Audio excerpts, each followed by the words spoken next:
अनिका, अनिका, अनिका, तुम सुन रही हो ना मेरी बात? तुम माँ बनने वाली हो अनिका।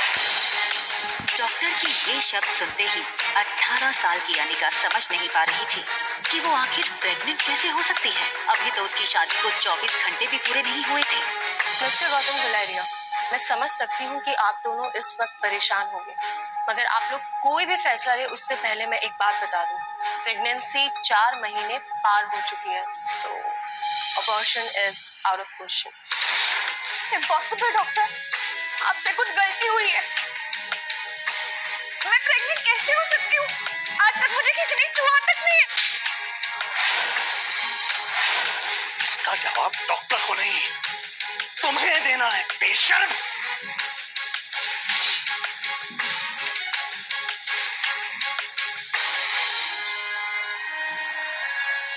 अक्सर कार की बैक सीट पर बैठने वाले गौतम आज अनिका को पीछे बैठाकर खुद ड्राइवर के साथ वाली सीट पर बैठ गए थे, मानो ऐसा करके वो अनिका को अपनी नाराजगी जता रहे हों। अनिका जानती थी कि एक बेटी होने के नाते आज उसने अपने पिता को दुनिया का सबसे बड़ा दुख दिया था, एक बिन ब्याही मां बनकर।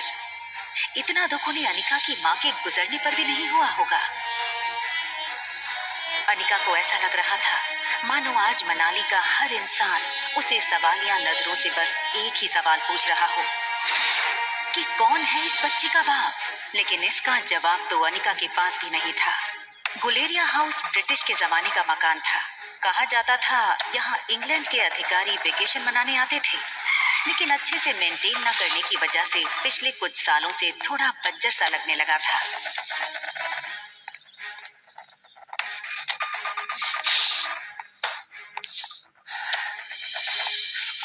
अनिका कमजोर शरीर और भारी कदमों से गौतम के पीछे पीछे घर में दाखिल हुई।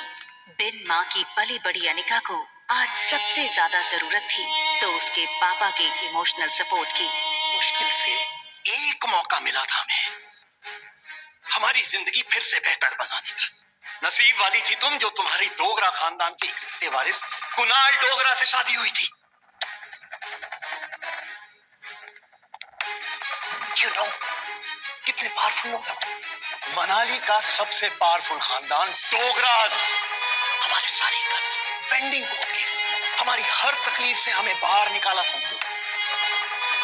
लेकिन शादी के 24 घंटे में ही तुमने हमारी जिंदगी वापस से जहन्नुम बना दी। उन लोगों को अगर तुम्हारे इस कारनामे के बारे में पता चलेगा तो पता नहीं क्या होगा। और तुम्हारी छोटी बहन कामिनी, उससे कौन शादी करेगा? भले ही वो तुम्हारी सौतेली बहन हो, लेकिन तुम्हारे इस कारनामे की वजह से उसकी भी तो बदनामी होगी।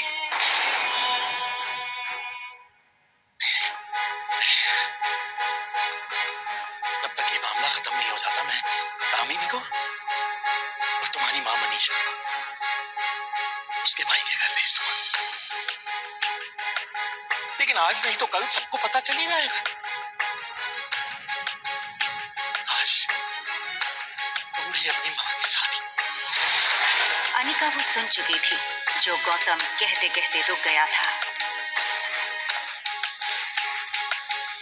अगले दिन सुबह गौतम ने घर में लगे सारे सीसीटीवी के पिछले 5 महीने की फुटेज को खंगाला और बारीकी से देखने के बाद वो हैरान रह गया था कि पिछले 5 महीनों से छोटी मोटी बीमारी के चलते अनिका घर के बाहर कहीं गई ही नहीं थी।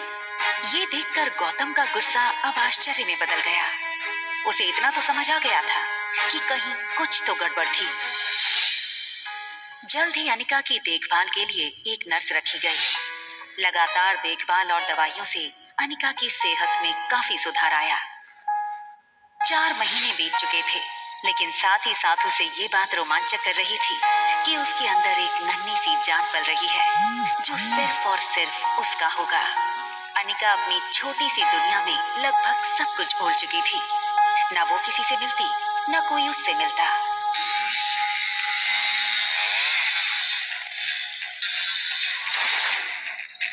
अनिका ने जैसे ही लड़की को देखा, उसकी धड़कन मानो डर और टेंशन से तेज हो गई। ये लड़का और कोई नहीं बल्कि अनिका का पति कुणाल डोगरा था।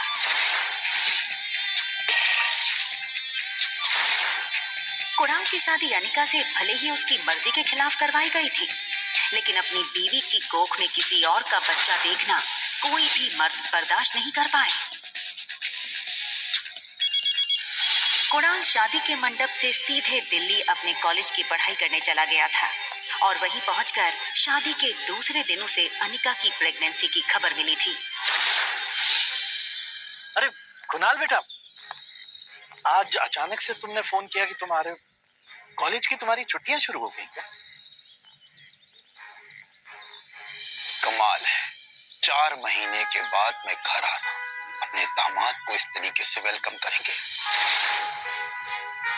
और वैसे भी बहुत कुछ बदल गया है अब यहाँ पे।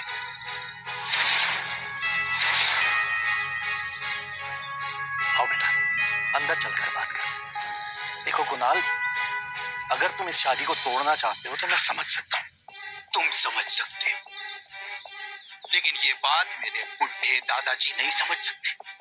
जबरदस्ती इस मोटी से मेरी शादी करा दी और अब वो चाहते हैं कि इसके इस पाप को मैं अपना नाम दे दूं। जब जब इसको देखता हूं, ऐसा लगता है कि ऐसे गुनाहों की सजा मिल रही है जो गुनाह मैंने कभी किए ही नहीं। देखो इस बेशर्म को कैसे खड़ी है।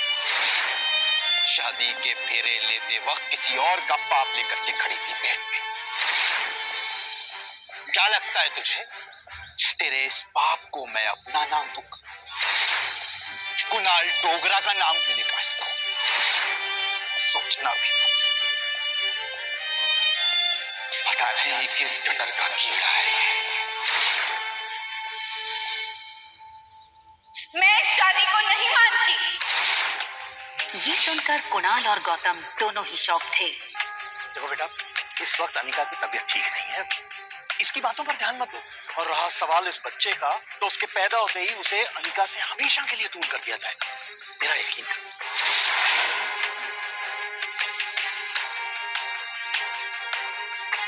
ठीक उसी पल अचानक से अनिका के पेट में जोरों से दर्द शुरू हो गया। दर्द के मारे एक झटके में अपनी पीठ के बल गिरी। अनिका, मम्मा मम्मा मम्मा, प्लेन लैंड होने वाला है। देखते ही देखते आज 6 साल बीत चुके थे और सामने थी उसकी 6 साल की बेटी रिया। रिया का मासूम चेहरा और उसकी खूबसूरत कत्थई आंखें देखकर अनिका की जान में जान आई। मम्मा, क्या हम पापा को ढूंढने जा रहे हैं मनाली? मैंने कितनी बार कहा तुमसे, तुम्हारे पापा नहीं है। कम ऑन मम्मा, हमारे तो टीचर सिखाते हैं कि सब बच्चों के मम्मी एंड डैड होते हैं। तो क्या मैं गिनीज वर्ल्ड से आई हूँ, या फिर मैं किसी जादू करके हेड से बाहर निकली हूँ? आबरा का डाबरा, रिया बाहर आजा। तो मनाली में मेरा भाई मिलेगा क्या? रिया का ये सवाल सुनकर अनिका गहरी सोच में डूब गई थी। उसे याद आ गया कि कैसे 6 साल पहले उसने मनाली के हॉस्पिटल में जुड़वा बच्चों को जन्म दिया था। अनिका के पापा गौतम की कद काठी के एक आदमी ने उससे उसके दोनों बच्चों को छीनने की कोशिश की थी। कमजोर अनिका ने बड़ी हिम्मत से उस आदमी को रोकने की कोशिश की और उसका सामना कर रिया को तो बचा लिया, मगर अफसोस कि वो अपने बेटे को नहीं बचा पाई और वो आदमी अंधेरे में उसके बेटे को लेकर भाग गया था। और इसी वजह से अनिका की मौसी उसे बचाकर बेंगलुरु ले आई थी, जहां अनिका का इलाज भी हुआ था।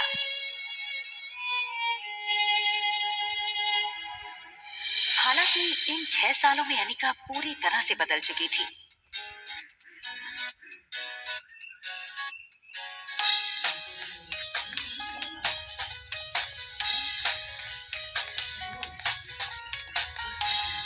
हार्मोनल इम्बैलेंस की वजह से फूला हुआ उसका शरीर अब एकदम ही से नॉर्मल हो चुका था।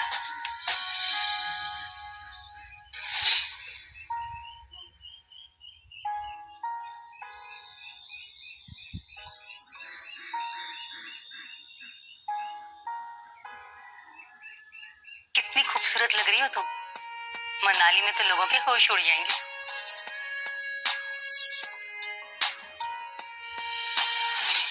फ्लाइट अटेंडेंट हो या फ्लाइट के अन्य यात्री, सब लोग आते जाते अनिका पे एक नजर जरूर डालते।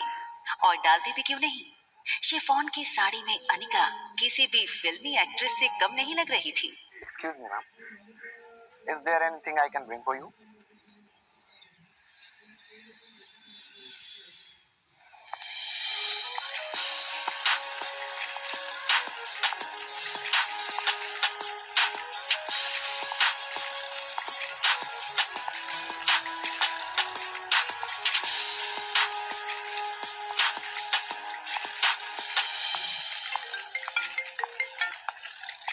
हेलो पा। कुणाल तुम्हें लेने एयरपोर्ट आ रहा है, तुम उसके साथ सीधा घर आना। यहाँ पहुँचते ही तुम्हें 2 पेपर्स पे साइन करना है, एक डिवोर्स पेपर और दूसरा वो। इतना कहकर गौतम अटक गया और फिर कुछ सोचकर उसने आगे कहा, खैर तुम घर आओ, यहाँ पहुँचते ही मैं तुम्हें सब समझाता हूँ।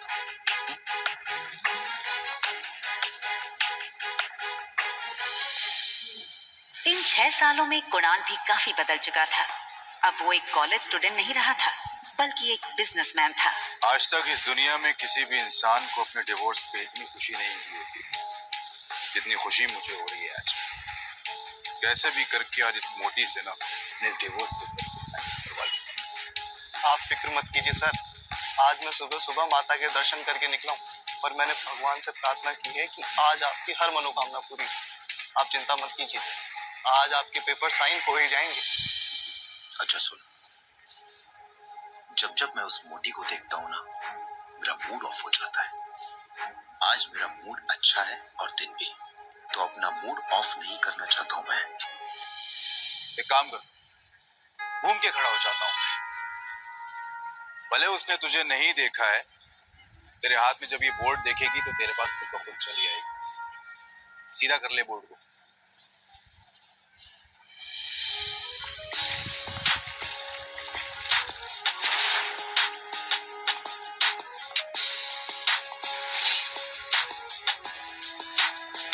कुणाल ने एयरपोर्ट से बाहर आते हुए एक लड़की को देखा और फिर देखता ही रह गया।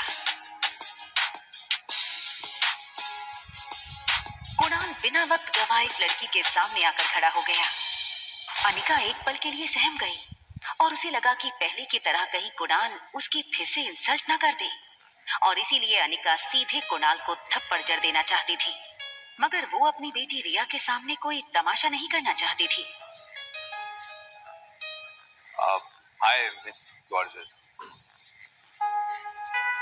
अब लगता है मनाली में आप पहली बार आई, क्योंकि अगर आप पहले आई होती तो ये पॉसिबल नहीं कि आप मेरी नजर से अननोटिस होती। टैक्सी। टैक्सी की क्या जरूरत है? आप कहिए, जहाँ कहिए वहां मैं आपको ड्रॉप कर सकता हूँ अपनी कार से। इफ यू अरे ये छोटी सी गुड़िया को, हाँ लगता है ये आपकी छोटी बहन है।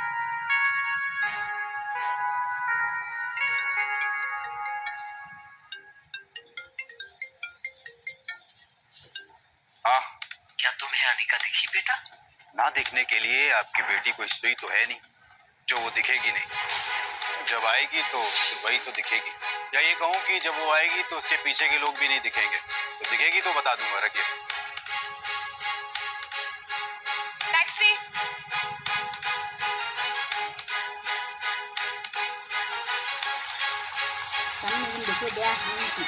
टैक्सी वहां से निकलने ही वाली थी कि तभी कुणाल ने टैक्सी रोकी। मैम, अगर आप बेंगलुरु की फ्लाइट लेकर के आ रही हैं तो क्या आपने उस फ्लाइट में एक मोटी भद्दी और मोटी लड़की को देखा क्या? एक्चुअली वो ना 6 साल पहले 120 किलो की थी, तो पक्की बात है डबल सेंचुरी मार चुकी होगी। आपने नहीं देखा? आप अपना नाम तो बता दीजिए। ये सुनकर अनिका ने बिना किसी भी हाव भाव से धीरे से कहा, अनिका